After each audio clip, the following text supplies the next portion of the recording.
this is Dr. Grande. Today's question is, can I analyze the case of Jeremy Bamber? Just a reminder, I'm not diagnosing anybody in this video, only speculating about what could be happening in a situation like this. If you enjoyed this video, please like it, subscribe to my channel, and consider supporting me on Patreon. I will put the link to Patreon in the description for this video. First, I'll look at the background of this case. I'll move to the timeline of the crime, then offer my analysis. Jeremy Bamber was born in London, England on January 13, 1961. His mother gave him up for adoption not long after he was born. Jeremy was adopted by Ralph and June Bamber when he was 6 months old. Ralph is often referred to by his middle name, Neville, so that's the name I will use. Neville and June lived at White House Farm, which is near the village of Tolleshunt-Darcy in Essex. This is about an hour and a half northeast of London. The couple lived in a large Georgian house on the 300-acre farm. In addition to the farming business, they ran a campground. Neville had been a pilot for the RAF and worked as a magistrate. June suffered from depression and spent time in mental health facilities. 4 years before adopting Jeremy, the couple adopted a girl named Sheila Caffel. Sheila married in 1977. She had twin sons in 1979, Nicholas and Daniel. Sheila divorced in 1982. She struggled with mental health symptoms like paranoia, erratic behavior, and psychosis. At various times, she was diagnosed with schizoaffective disorder and schizophrenia. She was treated in mental health facilities on several occasions. Her two sons mostly lived with their father in North London.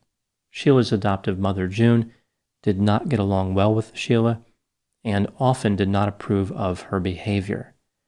June had very strict religious beliefs and didn't really seem to understand mental health symptoms. She believed that Sheila's symptoms came from Satan. She even referred to Sheila as the devil's child. In March of 1985, Sheila had a psychotic episode and was sent to a mental health facility. She thought she was communicating with God directly and believed that people were trying to kill her. Now moving back to Jeremy Bamber. Jeremy was sent to boarding school but did not perform well academically. After leaving school, Jeremy had spent time in Australia and New Zealand. Some people claim that he bragged about committing crimes when he was traveling. Jeremy eventually returned to the United Kingdom. He had a series of low-level jobs, like in restaurants and bars, but eventually worked on the farm, which is what his father wanted him to do. Jeremy moved into a house owned by his father, which was 3.5 miles away from White House Farm. In 1983, Jeremy met a woman named Julie Mugford. They became romantically involved. This takes us to the timeline of the crime. On August 4, 1985, Sheila, Nicholas, and Daniel arrived at White House Farm with the intent of spending the week with Neville and June. The housekeeper saw Sheila that day and did not notice anything out of the ordinary with her behavior or mood. 2 of the farm workers saw Sheila the next day. They would later say that she appeared to be happy. On August 6, Jeremy was working on the farm. He would later say that during his time there, he told Sheila that she should put her sons in daytime foster care with a local family. He said that Sheila did not have a strong reaction to this suggestion. Jeremy said that when he was at the farmhouse, he heard rabbits, so he loaded a .22 caliber semi-automatic rifle. So either he thought the rabbits might want a loaded rifle, or he intended on shooting them. Jeremy placed the rifle on the kitchen table, having not fired it. He left a box of ammunition nearby. A farm worker heard Jeremy leave White House Farm at about 9:30 p.m. Around the same time, a secretary who worked at the farm named Barbara Wilson called Neville. Barbara said that Neville was short with her and disconnected the call abruptly. This was out of the ordinary. Usually Neville was pleasant. She was left with the impression that she had interrupted an argument. June's sister called the farmhouse at around 10 p.m. She talked with Sheila and June. Later she would say that Sheila was unusually quiet and June was normal. At this point in the narrative, there are 5 people at White House Farm. Neville and June, both 61 years old, 28-year-old Sheila, and her 6-year-old twin sons, Nicholas and Daniel.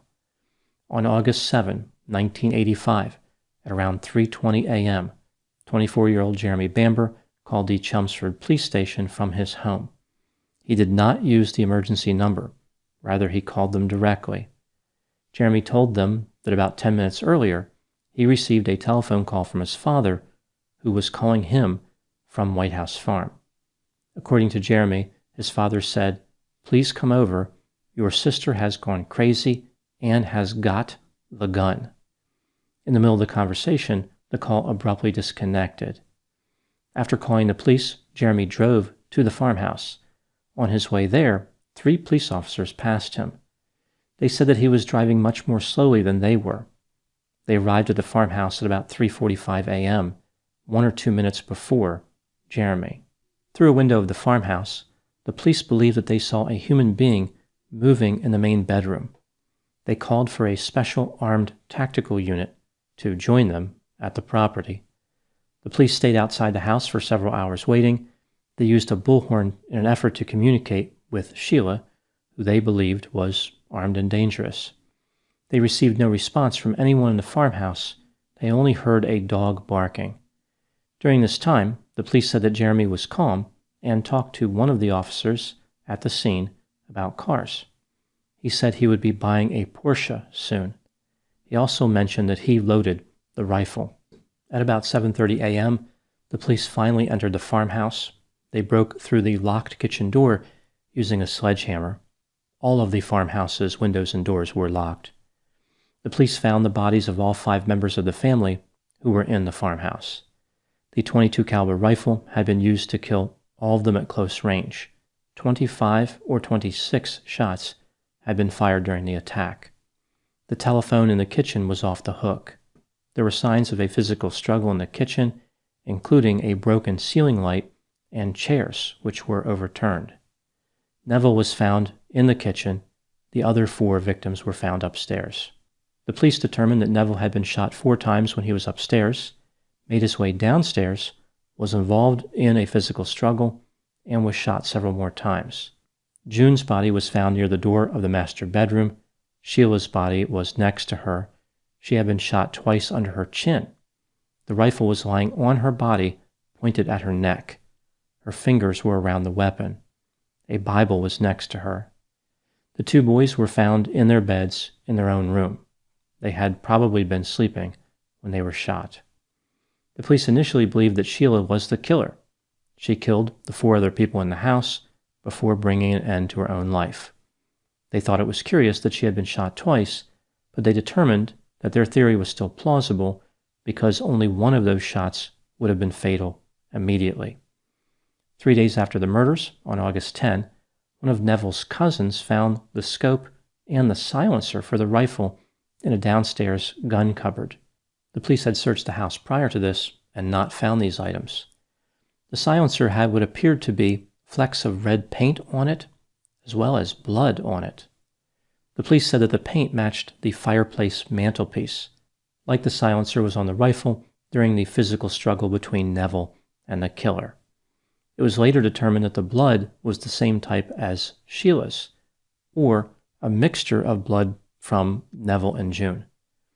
On September 7, 1985, Jeremy's girlfriend, Julie Mugford, told the police that Jeremy had told her about detailed plans he had to kill his family. Initially, Julie had supported Jeremy. She only made this allegation after she discovered Jeremy was cheating on her and after Jeremy had allegedly physically attacked her. In addition, Julie was facing charges for burglary, check fraud, and selling marijuana. In exchange for her cooperation, those charges were dismissed. The next day, Jeremy was arrested and charged with the murders. His trial started on October 3, 1986.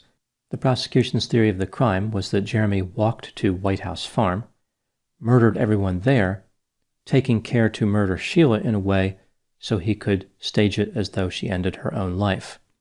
He removed the silencer after realizing that there was no way that Sheila could reach the trigger and shoot herself in the chin. Jeremy exited the farmhouse through a window, which was designed in a way where it would lock itself once he closed it. He then rode his mother's bicycle back to his residence. The bicycle was later found near where he lived. Jeremy was found guilty of the murders on October 28.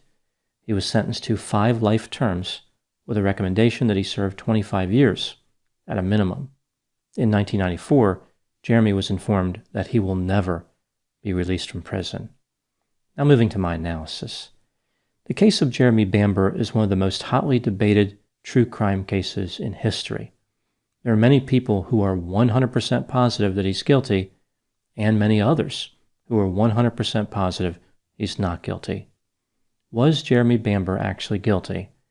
Let's take a look at the factors both for and against the idea that he was guilty, starting with the inculpatory evidence.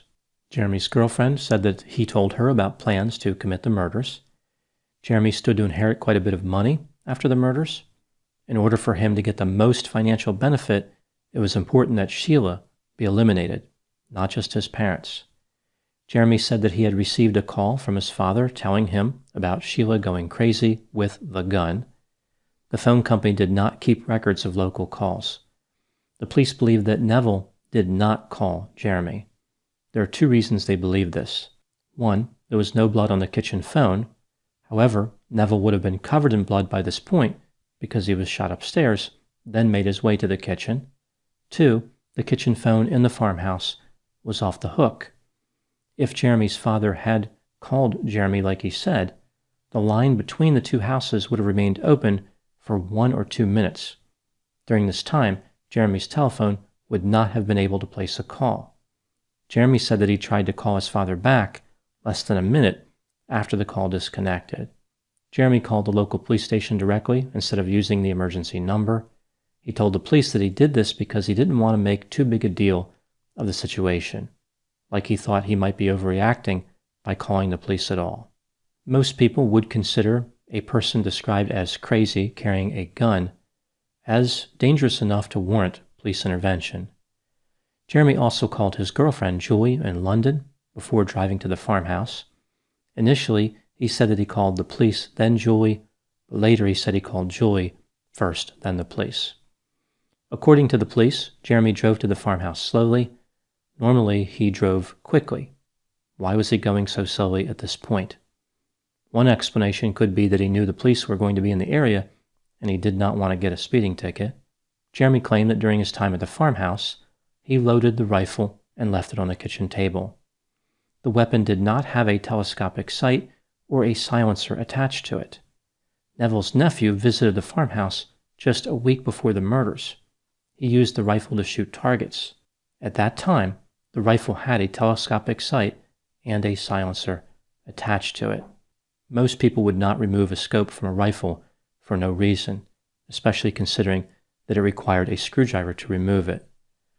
25 or 26 rounds were fired from the rifle used in the murders. The weapon had a 10-round magazine.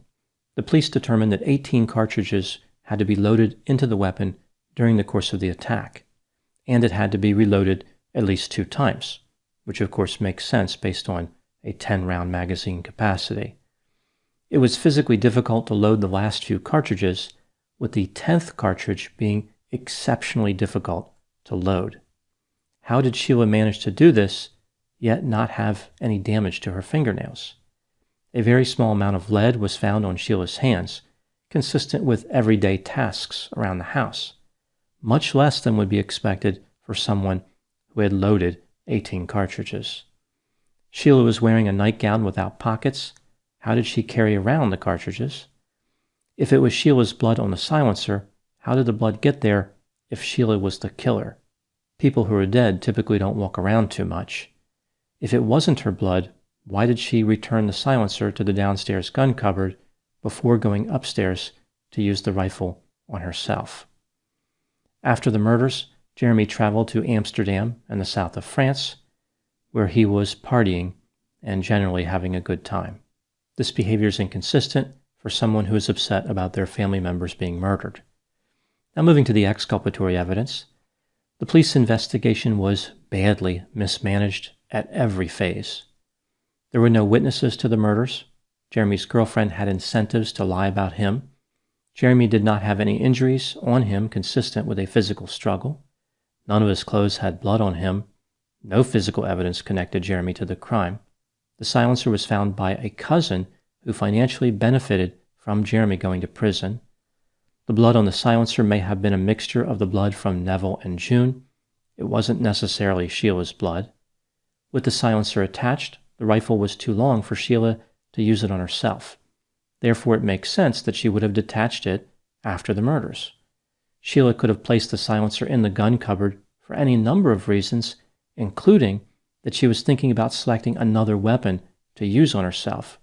For example, her fingerprint was found on a shotgun.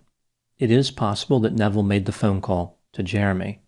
Neville could have placed the call from the kitchen downstairs, walked upstairs, where he was shot a few times, then walked downstairs, where he was shot several more times and died.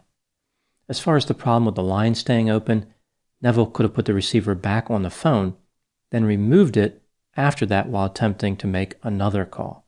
There was a burn mark on Neville's back consistent with the muzzle of a rifle, suggesting that the silencer was not attached to the rifle during the attack. Who did the police see moving in the main bedroom at 3:45 a.m.? Again, typically, dead people aren't known for moving around a lot.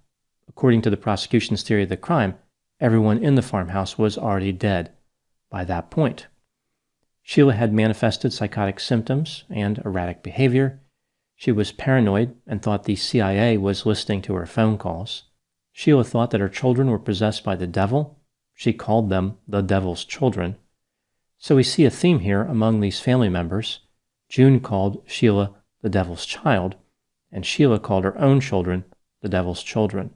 This family appeared to have an affinity for using the possessive form of the word devil.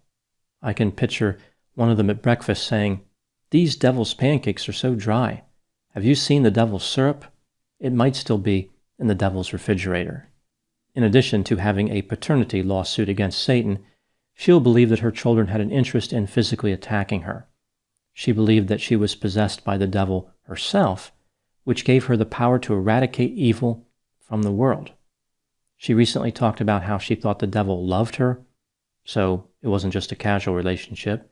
Sheila banged her fists into a wall during the same episode, which appears to indicate she was capable of violence.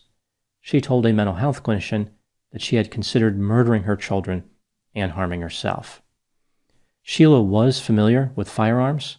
There are photographs of her holding guns. She had been taught how to fire guns, and she used them for target practice. As far as the difficulty loading the 10th cartridge into the magazine, maybe Sheila did not load the 10th cartridge. Neville may not have been involved in a physical struggle with the killer. He had been shot before making his way to the kitchen. Maybe he was stumbling around, knocking things over as he was trying to get out of the farmhouse or to the phone. When considering all the evidence, do I think that Jeremy Bamber was guilty? I think he was guilty in reality, but I do not believe he was guilty beyond a reasonable doubt. Sheila was more than capable of perpetrating the crime. If Jeremy was clever enough to pull off these murders, why would he have told his girlfriend everything that he was going to do? It doesn't make any sense at all. In addition, it is possible that some third party committed these murders. It did not have to be Sheila or Jeremy. Now moving to my final thoughts. Based on the available evidence, I think Jeremy Bamber probably committed the murders. But at the same time, it's hard to have any trust in the quality of the evidence collection in this case. Was evidence missed, contaminated, or fabricated? There's just no way to know.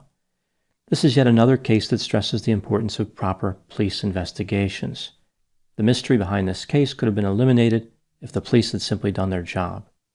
In a case which appeared to have the theme of the devil, the police joined in by adding the devil's investigation. Those are my thoughts on the case of Jeremy Bamber. Please put any opinions and thoughts in the comment section. They always generate an interesting dialogue. As always, I hope you found my analysis of this topic to be informative. Thanks for watching.